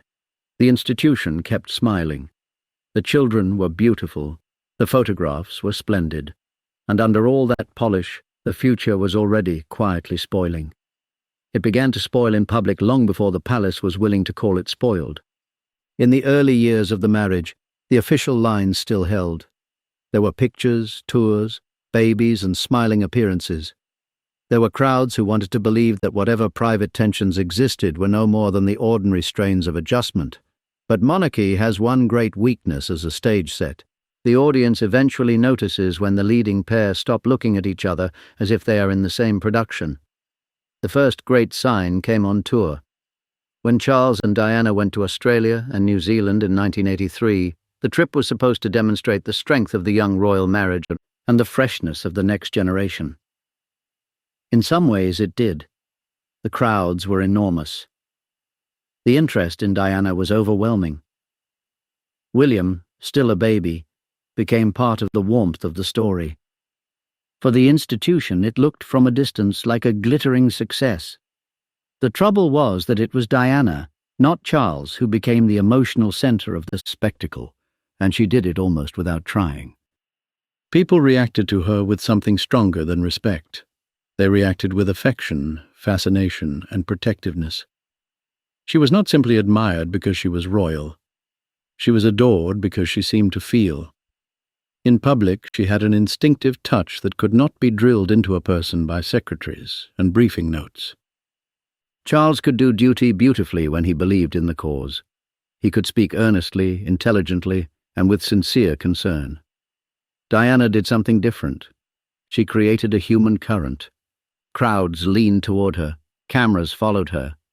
Even people who had come out to see the Prince of Wales found themselves looking, often helplessly, at the princess instead. This wounded Charles more than he liked to admit, and perhaps more than he even fully understood at first. He had waited all his life to occupy the centre of the monarchy's future. Then his wife arrived and became, in emotional terms, the bigger event. She had youth, beauty, spontaneity, and a kind of accessible vulnerability that made people feel not only impressed but involved. Charles had been preparing for kingship. Diana had accidentally become a phenomenon. There are men who can respond to such a thing with generous delight. Charles, who already felt unseen in his own marriage and crowded by expectations on every side, did not find it so simple. He was not merely envious in a childish sense. It went deeper than that. Diana's popularity seemed to expose his own difficulty. She was doing with ease what he had spent years learning to do with effort. She drew love where he drew deference. She glowed where he labored. To a man already haunted by inadequacy and emotional uncertainty, that was not a small irritation. It touched old bruises. Diana knew it too. She later spoke of how the imbalance on tour created strain between them. She could sense his resentment when crowds surged toward her and the energy shifted around her. This placed her in an impossible position. She had not schemed to outshine him. She simply did. Yet once she knew it distressed him, every success carried a penalty. If she charmed too much, he felt diminished. If she held back, she was denying what came naturally to her. In public, she was a triumph. In private, she often paid for it. This is one of the central sadnesses of their marriage. The very qualities that made Diana priceless to the monarchy made her threatening inside it. She refreshed the institution while unsettling the man she had married. A more secure husband might have built himself beside her and shared the light. Charles often seemed to feel that the light was being taken from him. By now the marriage was no longer a mystery to those closest to it. The tensions were known in private circles. The unevenness of temperament, age, and need had become obvious. Diana wanted constant reassurance and emotional loyalty. Charles wanted peace, admiration, and room to remain himself without being dragged into endless confrontation. She wanted the marriage to become the safe home she had always longed for. He wanted the marriage to fit into his life, without requiring him to amputate the parts of himself that had existed before her, including the bond with Camilla. That bond, of course, remained the poison at the center. It would be comforting to imagine that after the wedding, after the birth of William, after the public triumphs, Charles might have firmly turned away from Camilla and given his marriage a real chance. But by the middle years of the decade, it was increasingly clear that he had not. The relationship with Camilla, in one form or another, endured. Sometimes it sat quieter, sometimes it sharpened. What mattered was not the exact rhythm, but the permanence. Camilla continued to occupy the place of emotional refuge that Diana had hoped marriage would replace. Anna Wallace had seen the outlines of that truth before there were children, tours, or palace apartments involved. Now Diana was living inside the full-grown version of it. The woman Anna refused to compete with had become the invisible standard against which the princess measured herself every day. Diana's unhappiness deepened into something far more serious than disappointment. She felt isolated, unloved, compared, and emotionally stranded. Her eating disorder continued. Her moods could swing sharply. She was young, watched, and struggling to distinguish between what was wrong with the marriage and what was wrong with her own damaged sense of self. A woman in those circumstances may begin by asking, why is he still drawn to her? In time, the question often curdles into something crueler. What is wrong with me? The palace did not have a graceful answer for that. Royal households are excellent at protocol, very good at scheduling, and often rather hopeless when someone breaks down in a way that cannot be hidden under a hat. Diana needed understanding, treatment, support, and a husband capable of making her feel chosen without ambiguity. What she had instead was an institution, made uneasy by emotional volatility, and a man who found her distress both painful and exasperating. Charles had grievances of his own. That must be said if the story is to remain truthful. He often found Diana immature, unpredictable, and consuming. He believed she could be manipulative, using emotion as a kind of force when reason failed. He felt mocked by the public comparison between his dutiful seriousness and her effortless charm.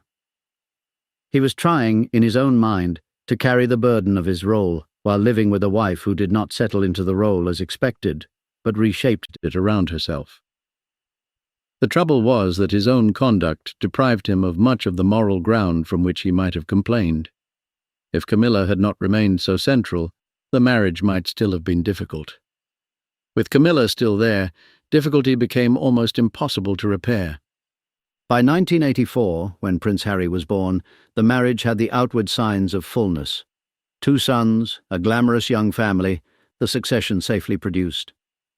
In the driest constitutional sense, the royal project had been a roaring success. Nature and church had done their jobs. The nursery was occupied. The line was secure. Any palace man with a fondness for order might have wanted to declare victory and go home. Unfortunately, husbands and wives remain inconveniently alive after producing heirs. Diana adored Harry too, though not in exactly the same suspended, almost miraculous way she had first adored William.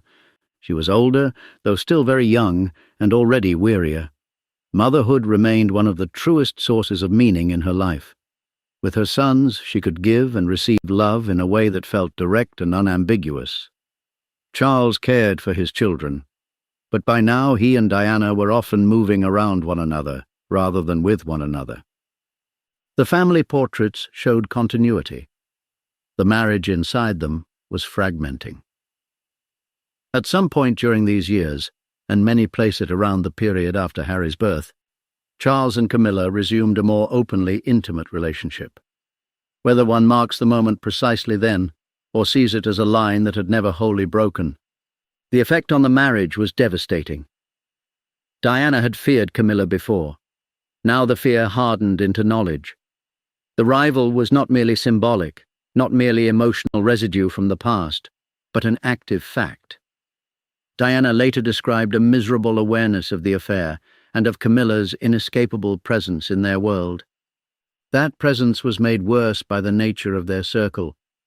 This was not a clear modern drama where husband leaves wife, declares himself and starts again. This was aristocratic Britain with overlapping friendships, country weekends, hunting parties, dinner invitations, and a social code that could preserve scandal by wrapping it in excellent manners. Camilla was not somewhere far away, easy to banish. She was inside the fabric. She knew the friends, the roots, the rhythms. She understood Charles in the landscapes where he most preferred to live, the country house, the estate, the private joke, the old loyalty, the weather turned slightly damp, and all the better for it. Diana was competing not just with a woman, but with a whole world that felt more naturally Camilla's than hers. Highgrove became one expression of this. Charles loved country life and took deep interest in the house, the gardens, and the rhythms of rural retreat. He could pour care into architecture, landscape, and preservation with a devotion that sometimes seemed easier for him than pouring it into domestic peace. Diana liked parts of the country life, but often felt lonely there, especially as the marriage deteriorated. Highgrove began to feel more like Charles's domain than their shared refuge, and Camilla's influence hovered over it like a draught under the door. Diana could sense where she was central and where she was merely installed. There is something grimly comic in the way grand houses can become emotional diagrams. One room belongs to duty, another to memory, another to appearances. By the time Charles and Diana's marriage had advanced a few years, one suspects the furniture knew more truth than the official statements. Diana's own sense of self was changing too. Suffering did not only diminish her, it sharpened her. The very experiences that made her fragile also made her more perceptive, more suspicious, and in some ways more formidable. She learned how power moved around her. She learned that tears could be dismissed, but public sympathy could not. She learned that the institution might patronize her privately, even while depending on her publicly. Most of all, she learned that if she could not win Charles cleanly, she might still define the story in ways that made the world see her pain. That did not happen all at once. In the middle years of the marriage, she was still fluctuating between hope, despair, fury, and attempts at reconciliation. There were quarrels, there were scenes, there were periods of closeness followed by fresh coldness. There were efforts to make family life work. There were times when each may have believed the worst had passed, but the old fact remained, immovable as a stone in the path. Camilla was still there, and Charles still turned toward her. He turned toward her because she made fewer demands on the parts of him that felt beleaguered.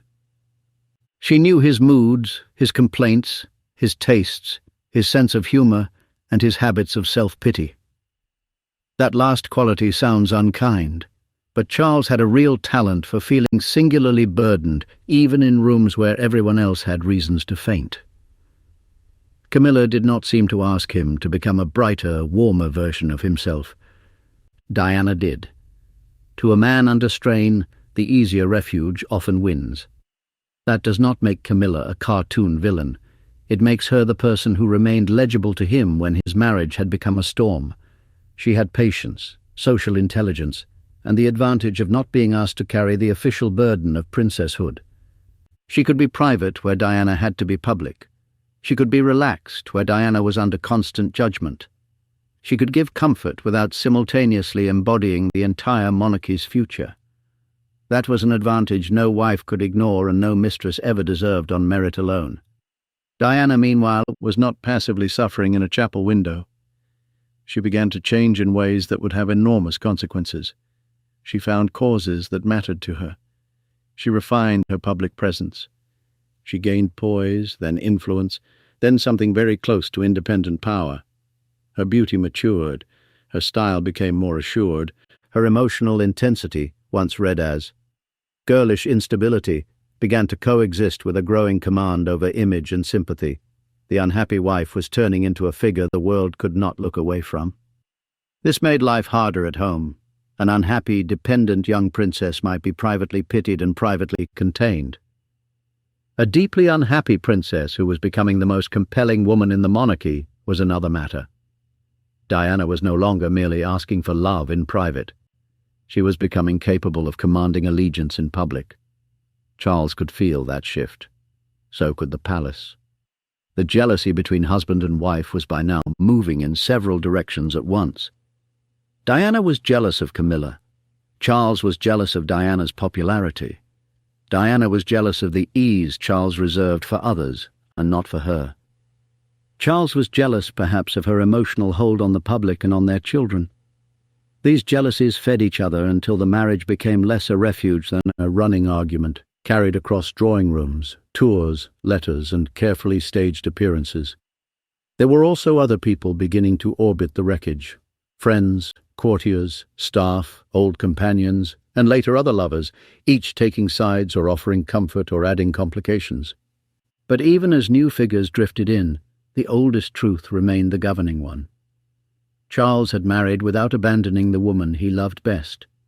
Diana had married believing she could become that woman. The collision between those two facts was grinding everything else into splinters. One reason the story has always gripped people so fiercely is that it contains both grandeur and very ordinary pain. Strip away the tiaras, the uniforms, the estates, and the constitutional language, and there is something painfully familiar here.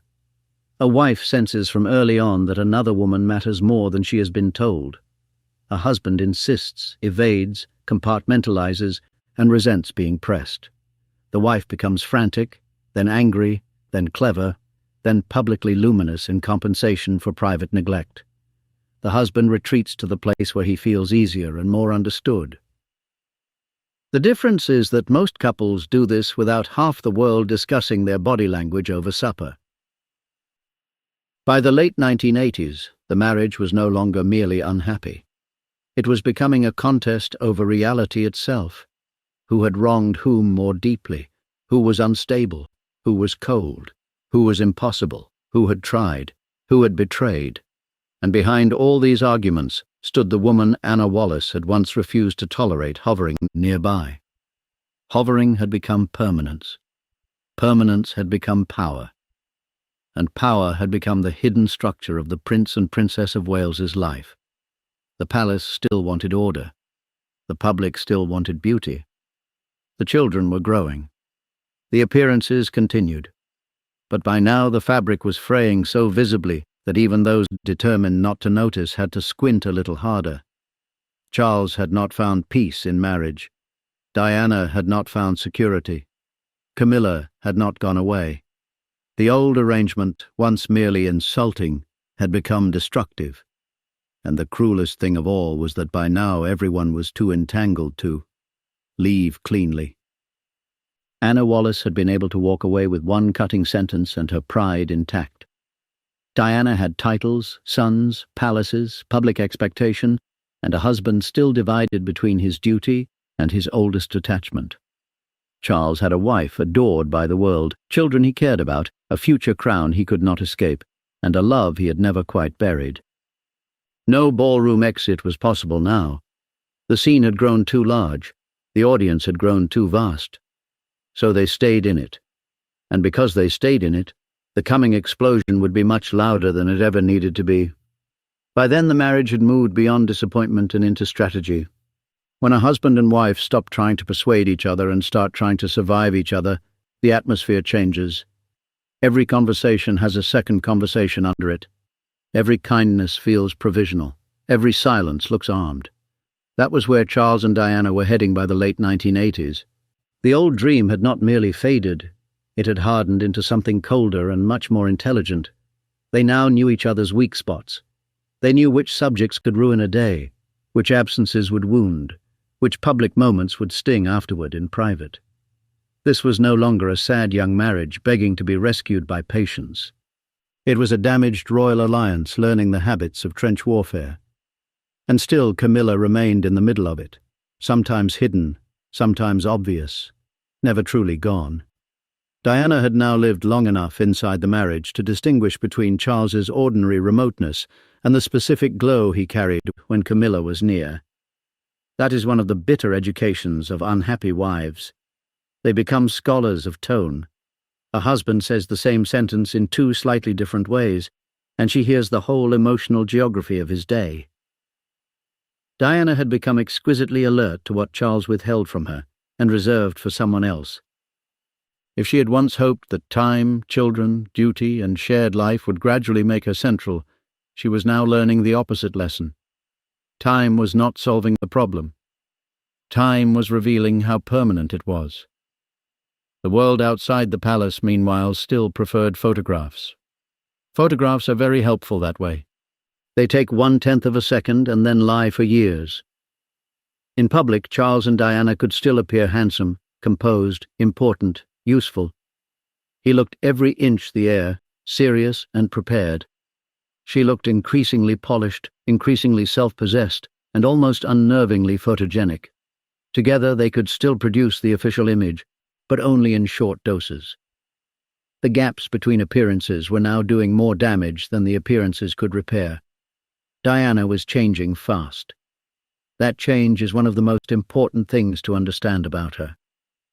The 19-year-old girl who had walked into royal life in a cloud of nerves was not disappearing exactly, but she was no longer the whole story. Suffering had educated her. Public life had sharpened her. She was learning how attention worked, how press hunger could be manipulated, how sympathy could become a form of power, and how her own image could travel ahead of the palace and sometimes against it.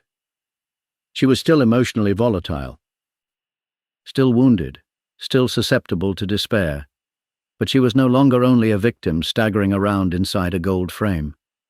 She was becoming a force. That was dangerous for Charles, because nothing unsettled him more than feeling outflanked in his own story.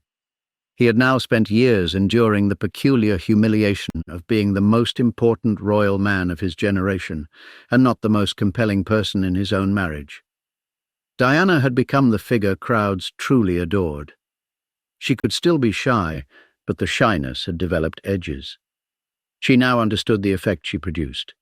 She did not always control it perfectly, but she no longer stumbled into it by accident. She could enter a hospital, a school, a charity event, or a walkabout and create warmth on contact. Charles, who cared deeply about serious causes and wanted to be valued for thought rather than surface, often looked heavier by comparison, more effortful, less beloved. He did not enjoy that comparison, and Diana could feel that he did not enjoy it. So the marriage was now poisoned in both directions. Diana feared Camilla. Charles resented Diana's magnetism. Diana felt shut out. Charles felt overjudged. Diana wanted love and assurance and sometimes revenge. Charles wanted peace and understanding and freedom from emotional siege. Both felt wronged. Both had evidence. Both were capable of behaving badly by now.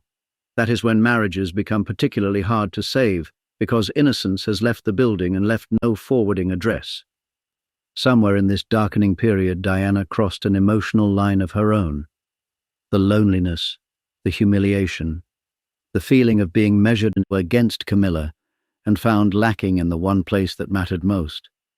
All of it created a hunger for relief. Relief eventually arrived in other attachments. One of the earliest and most talked about was her closeness with Barry Manakee, a Royal Protection Officer who was removed from his position after concerns about the nature of the relationship. Diana later suggested that she had been deeply attached to him, and whatever the exact boundaries were, the emotional meaning is clear enough. She was looking for tenderness, loyalty, and uncomplicated presence from somewhere, anywhere, because her husband had made the marriage feel like a hall of mirrors with another woman behind every reflection.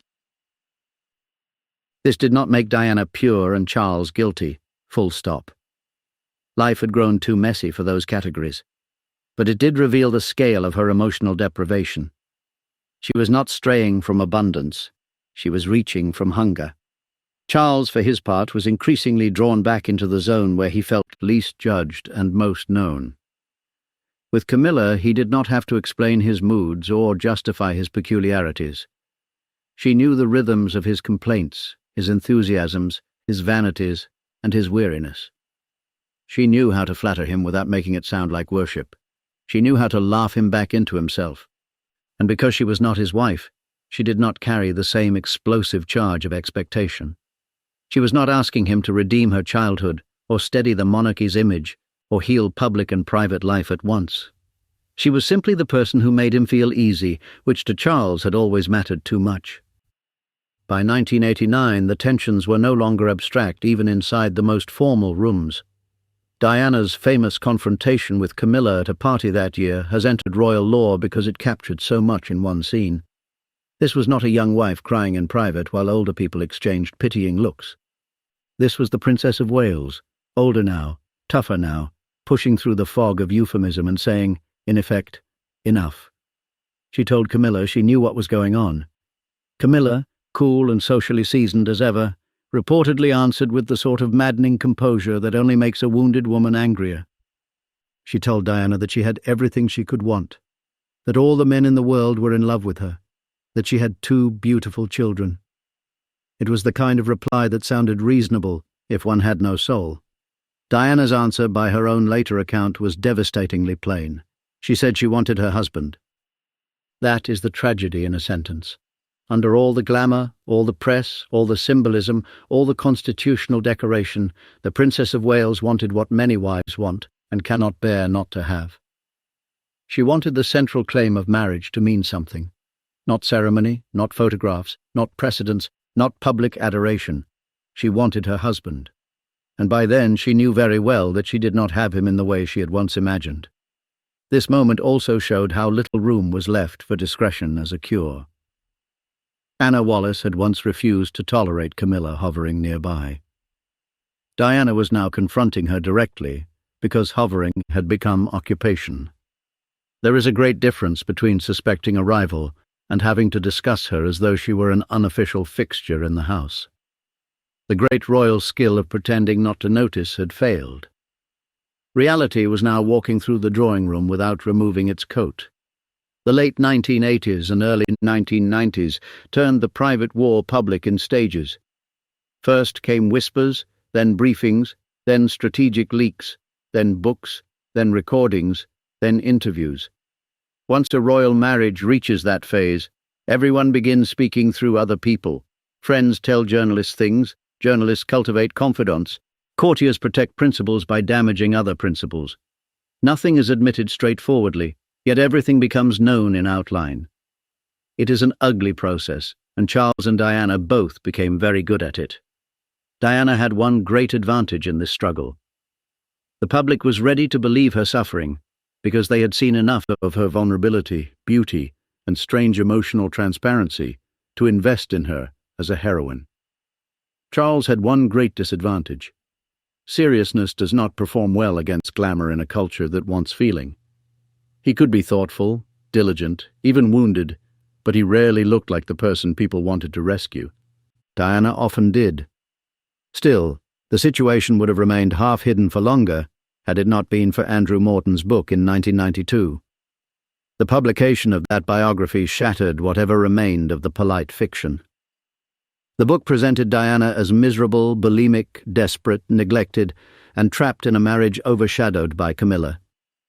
It included the now famous line, later repeated by Diana herself on television, that there were 3 people in the marriage, so it was a bit crowded. At the time of the book's publication, the full extent of Diana's cooperation was not publicly confirmed, but the effect was immediate. The nation, and indeed much of the world, was no longer being asked merely to admire a royal marriage. It was being invited to witness its emotional wreckage. This was catastrophic for the palace and infuriating for Charles. The institution had always depended on controlling tone, if not always controlling fact. Now the tone was slipping from its hands. Diana had found a way to tell her story that bypassed the old filters. She was no longer waiting for the palace to understand her. She was making the public understand her instead. One should not imagine that this was all saintly truth-telling. It was also warfare. Diana wanted sympathy, yes, but she also wanted leverage. She wanted the world to see what had been done to her, and, perhaps just as strongly, she wanted Charles and the palace to feel what it was like to lose control. Wounded people do not always become noble. Sometimes they become brilliant in the use of pain. Charles had his own channels. His allies spoke up, sometimes directly, sometimes through carefully placed commentary. They painted Diana as unstable, manipulative, immature, impossible to live with. There was truth in some of this too, which is what made the public struggle so gripping and so miserable. She was unstable at times. She could be manipulative. She could be dramatic to the point of exhaustion. But those truths sat beside larger truths about neglect, infidelity, and the impossible conditions into which she had been married. When every side has facts, the ugliest contest becomes the contest over emphasis. Then came the tapes. The release of intimate telephone recordings in the early 1990s turned the breakdown from sorrowful to lurid. First there was the so-called squidgy tape involving Diana and James Gilby, a conversation whose public exposure humiliated her and made plain that she too was seeking comfort outside the marriage. Then there was the Camilla conversation, the one that would be branded with a notorious nickname and discussed with a mixture of delight and horror by nearly everyone who read a newspaper. That recording laid bare the intimacy between Charles and Camilla in embarrassingly unmistakable terms. Whatever discretion had survived was now dead in a ditch. This mattered because scandal had finally become undeniable in the most vulgar and democratic way possible. One no longer needed to infer. One could listen. The old royal style of discreet unhappiness was gone. The heir to the throne and the princess he had married were now entangled in a public spectacle that reduced centuries of monarchy to the level of very expensive bedroom misery. And yet the tapes also had a clarifying power. For years, people had debated whether Diana was oversensitive, whether Camilla's role was exaggerated, whether Charles's attachment to her was merely sentimental residue. The recordings ended a great deal of that polite uncertainty. Camilla was not a memory. She was an active, intimate presence in Charles's emotional life. Anna Wallace had understood the essence of that years earlier and walked away. Diana had spent a decade discovering, suffering, resisting, and finally, announcing it to the world. By the end of 1992, the marriage could no longer be presented as functioning in any meaningful sense. The official separation was announced in December of that year. There would be no divorce yet. But the fiction of domestic unity was over. Charles and Diana would continue to appear at certain public events, continue to share parental roles, continue to inhabit the same broad institution, but the marriage itself had now crossed into formal ruin. The timing carried a cruel irony. 1992 was the Queen's Annus Horribilis, the year she herself described as dreadful, and with good reason. There had been a castle fire, there were other royal marital failures unfolding, and now the Prince and Princess of Wales had effectively broken apart before the entire world. If monarchy rests partly on the symbolism of continuity and order, this was continuity with ash on it. For Diana, the separation was both defeat and liberation. She had not secured the husband she wanted, and she had not won the private marriage she once believed in. But she had forced acknowledgement. She was no longer expected to stand smiling in a crowded arrangement and pretend not to notice who else occupied the space. There is a kind of freedom in having the worst finally admitted, even when it leaves wreckage everywhere. For Charles, the separation was equally double-edged. He was free, in some practical sense, from the daily emotional warfare of the marriage. But he was also exposed more starkly than ever as a husband who had failed, an heir whose private life had become chaotic, and a man still tied to a mistress, the public largely blamed for the disaster. The comfort Camilla gave him was now inseparable from the damage her place in his life had done to his reputation. The palace had wanted neatness. It now had notoriety. The public had wanted romance. It now had factions.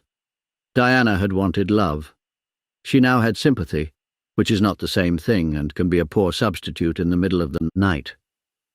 Charles had wanted peace.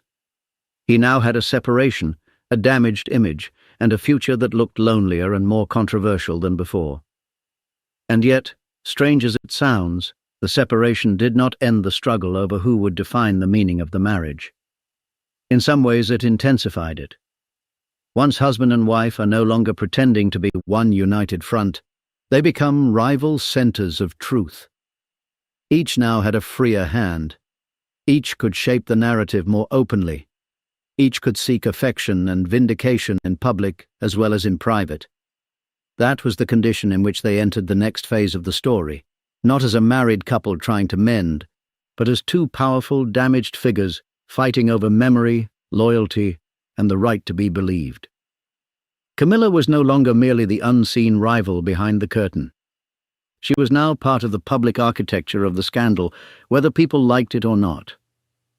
Charles could not detach himself from her without betraying his deepest emotional habit. Diana could not stop defining herself against that fact, because it had helped shatter her life.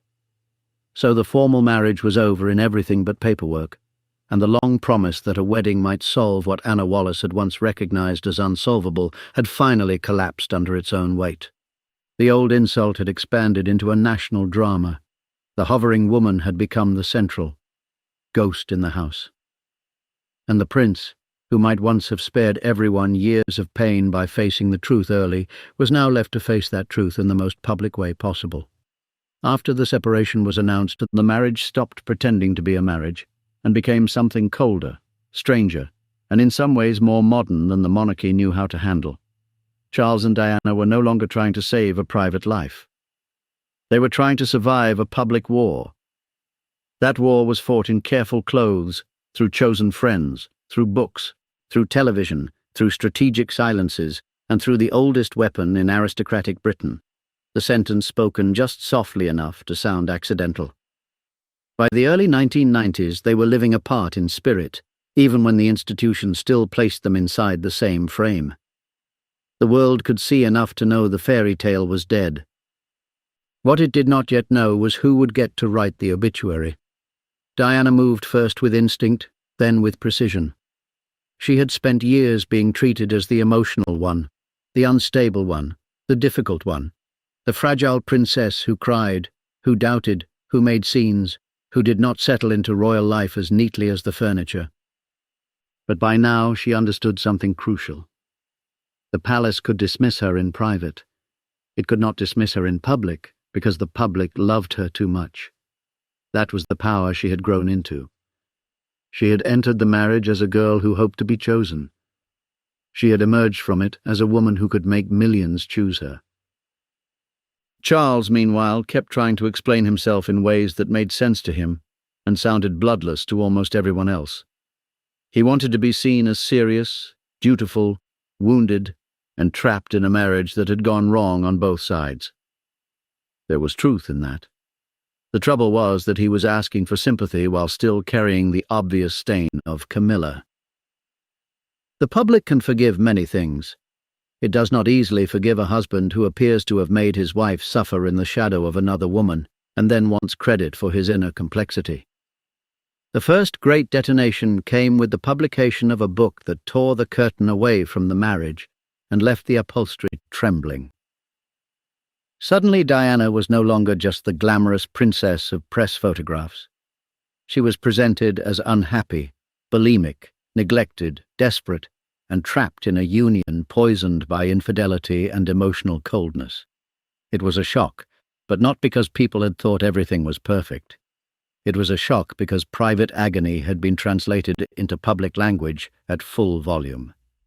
For Charles, this was enraging. The old royal bargain depended on containment. Pain could exist, but it was supposed to remain in the family, the household, the drawing room, the whisper after dinner. Diana had broken that rule.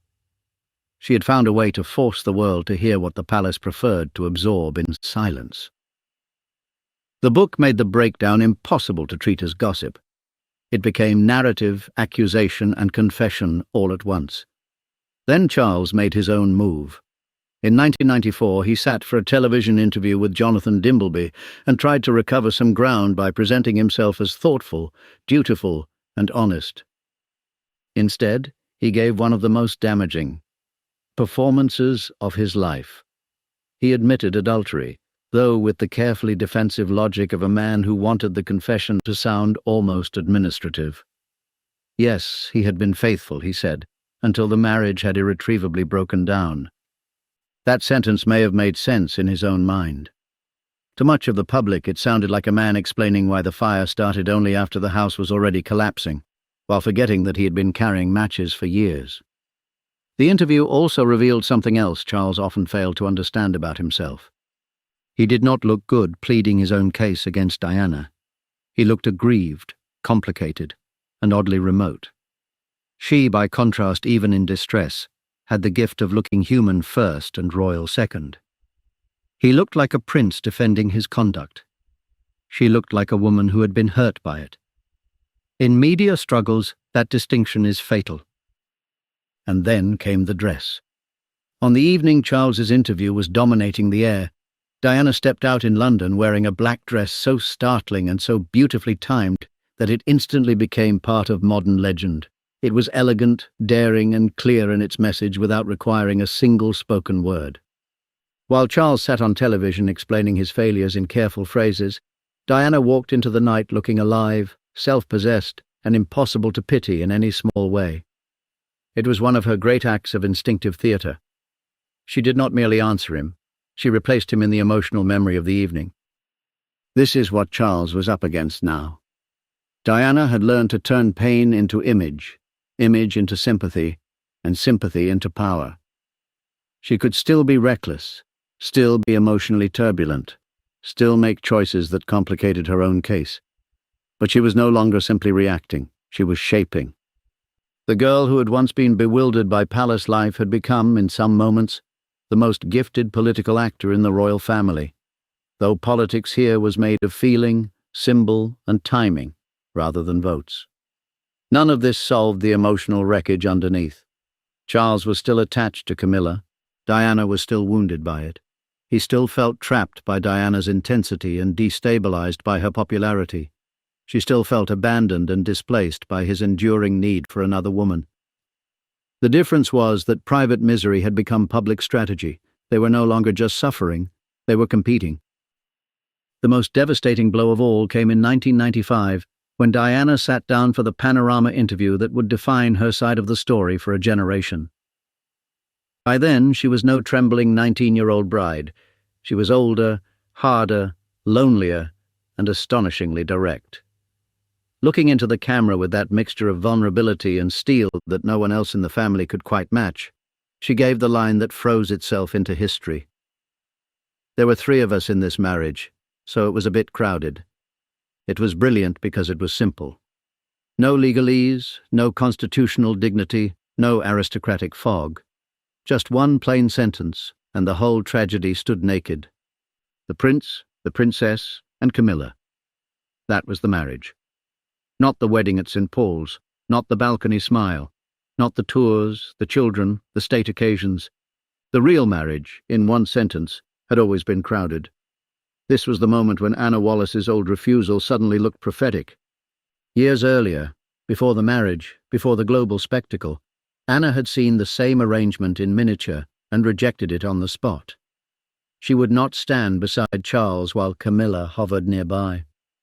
Diana, trapped by youth, hope, and history, had lived inside that arrangement until it nearly consumed her. Anna had walked away from the warning. Diana had married it. The Panorama interview also did something more dangerous. It shifted the center of moral gravity. Charles had long hoped that if the full mess were known, people would see that the marriage had failed on both sides, that Diana had not been easy, that he too had suffered, that life was more complicated than saint and villain. He was not wrong about the complication. But Diana had the stronger gift for moral compression. She could reduce years of confusion into an image the public could grasp. 3 people in a marriage, a wife who wanted her husband, a princess who had not been loved enough. These were devastatingly effective truths. The Queen, who had endured much already in the decade and had little taste for public melodrama, finally pushed for what had become unavoidable. Divorce. Not endless separation. Not more years of poisonous limbo. Divorce. The marriage had become too publicly broken to preserve even in form. In 1996, the Prince and Princess of Wales were formally divorced. Diana lost the style of Her Royal Highness but remained Diana, Princess of Wales, which somehow sounded both grand and faintly bereaved, as if the title itself had been injured. She kept her apartment at Kensington Palace. She remained the mother of the future king. She remained, most importantly, Diana, and by then that was almost a sovereign category of its own. Charles, now divorced, should in theory have found some relief. The war inside the marriage was over. The daily emotional siege had ended. But divorce did not cleanse him. It exposed him more sharply. He was now a man publicly linked to the destruction of one of the most famous marriages in the world, and still inseparable, in the public mind, from the woman many blamed for its collapse. Camilla was no longer merely an intimate private fact. She was a national controversy in sensible shoes. Diana, after divorce, entered a strange and unstable kind of freedom. She was no longer bound to the marriage, no longer required to perform as a royal wife, and no longer obliged to protect the institution with the same obedience. At the same time, she was still under savage scrutiny, still emotionally vulnerable, and still seeking some settled place for her heart to land. She began to shape a more independent public role, narrowing her charitable work, choosing causes more personally, and becoming even more compelling to the people who watched her. She spoke to patients with acquired immune deficiency syndrome without fear. She walked through minefields in protective gear and turned a neglected issue into a global moral picture. She visited hospitals, shelters, and projects where suffering had no tiara and no patience for ceremonial nonsense. In these moments she seemed to become more herself by becoming less conventionally royal. That too was hard for Charles. Diana did not vanish after divorce. She became, if anything, even more singular. She was no longer the Prince of Wales's wife, yet she remained one of the most famous women in the world. Her glamour matured, her causes deepened, her loneliness grew more visible and more mythic. She was still capable of rash choices in love, still searching, still emotionally exposed, but she had become something larger than the role that had once nearly broken her.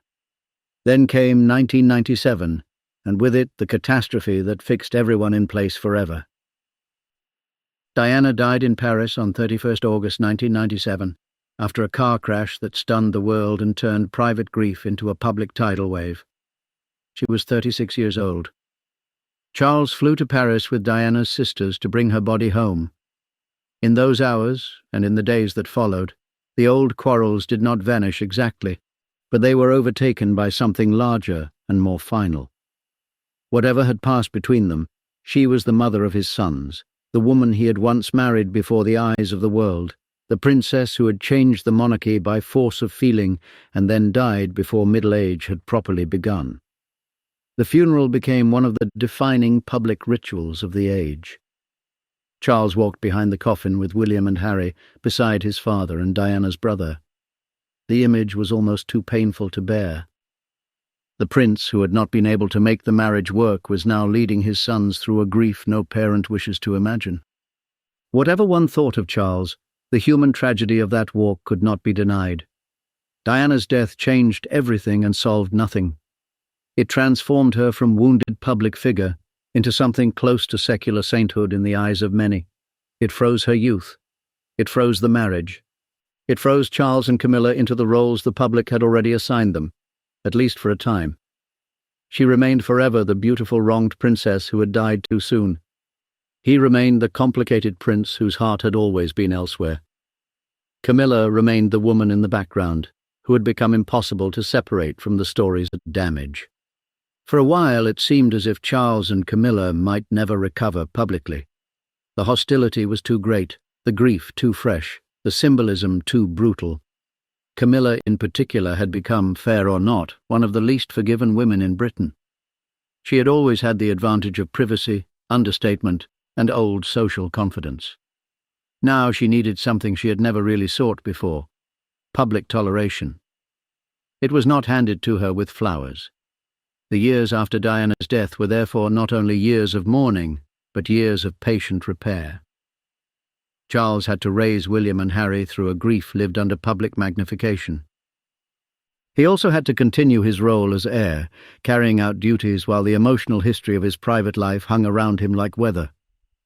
Camilla stayed close, but the path back into visibility had to be managed carefully. There would be no triumphant unveiling. Britain was not in the mood to applaud romantic persistence when it still felt like bereavement.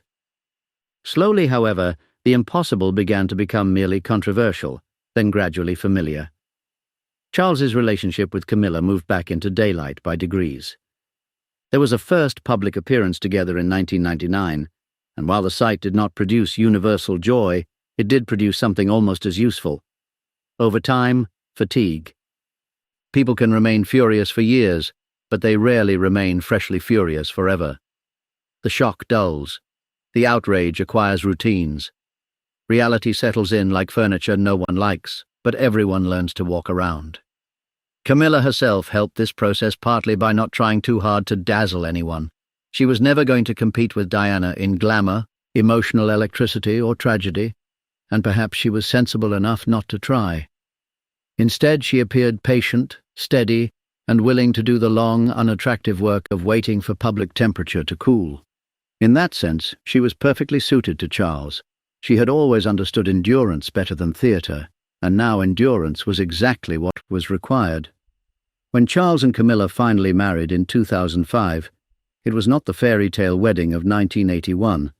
It was a civil ceremony at Windsor, followed by a service of prayer and dedication. There was no pretending that history had not happened.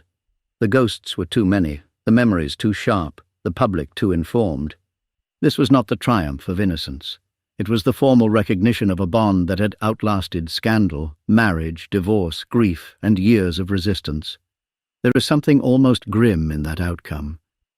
After all the damage, after all the suffering, after all the lives bent around it, Charles ended up with the woman he had wanted near him from the beginning. Not without cost, not without shame, not without the wreckage of a first marriage that altered the emotional history of the monarchy. But he did, in the end, marry Camilla. And that is what makes Anna Wallace such an unexpectedly important figure in the whole saga.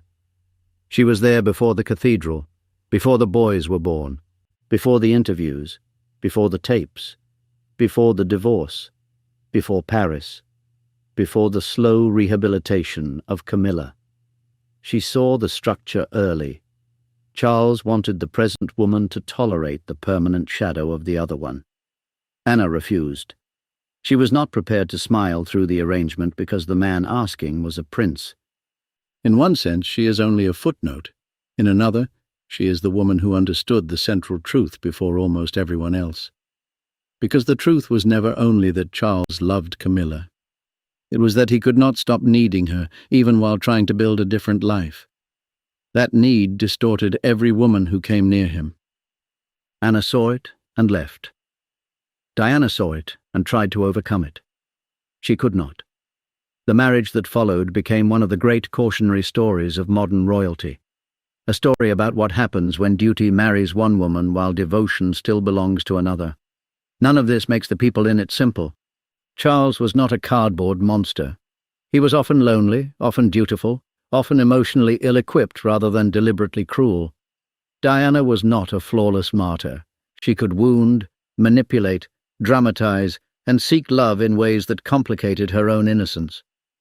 Camilla was not merely a smiling intruder. She was the person Charles returned to because she met a need in him no one else ever quite displaced. Anna Wallace was not a saint of female self-respect, sent to warn the nation.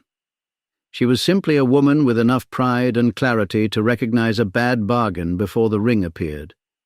That may be what makes her the most quietly formidable of them all.